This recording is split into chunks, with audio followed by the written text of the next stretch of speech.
Hi, this is James with Blackwood Hill. Just wanted to show a video here on how to adjust the blade on my Delta table saw. Making some cuts the other day and noticed that if I was cutting on this side, it was jamming up. When I was getting back to the end here, the back teeth were eating away at the wood. But if I was over here, it didn't. So I knew the blade had to be crooked. So I checked the fence here, and it is nice and straight with my slots. So I'm pretty confident in this. I put the fence up to the blade, and I could tell there was a gap back here when it was tied up here. I'm going to use this square here, just along the slot right here, to show that this is off.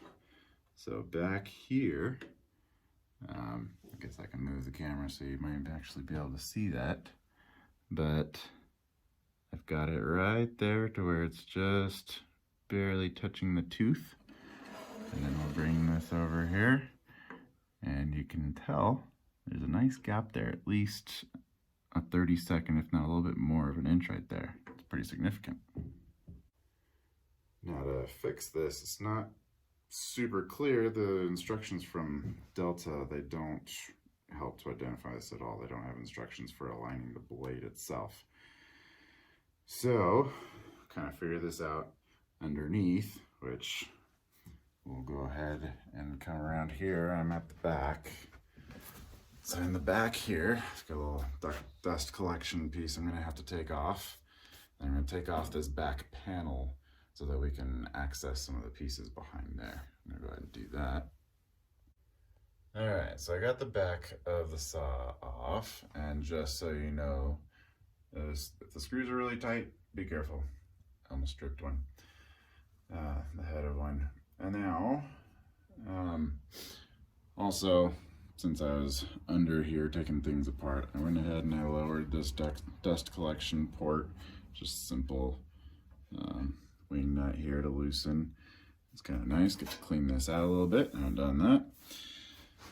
Now, if I can find this up here, you can see this piston here is what the saw motor glides on up and down when you're adjusting it with the wheel in the front. So at the very top of that, if I can find it with my phone here and it's not too dark, you can see these two screws right here at the very top. You can adjust those with the Allen wrench that came with the saw. At least you're supposed to. I noticed my Allen wrench was a little bit loose, and so I went to my set, pulled out a 5mm. Seems to be the perfect size. So I'm gonna go ahead and adjust those, and we'll see how it works. Okay, so I loosened those two screws under there, and I pushed this whole thing underneath over as far as it would go. As I held it tight over there, I went ahead and tightened those two screws.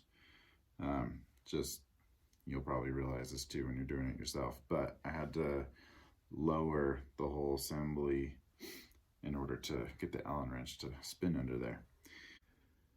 To give you a closer up view, what I've got here now, I've got the same setup with my square, and it is right there at the tooth. Let me come to this other side here, and it is right there at the tooth. Oh, gotta be careful I don't bring that outside of the groove there. But there we have it. It appears to be nice and straight now. Okay, now you can see I've brought the fence right up to the blade. It's looking really good now. A whole lot better anyway. I'm gonna see if I can see this here, but there's the teeth up to the fence here. And I come to the back. Teeth up to the fence there. Looks like maybe there's a little bit more space back there. Might have to keep fidgeting with this, but it's a whole lot better than it was. Hope this helps anybody else that has the same saw and the same problem.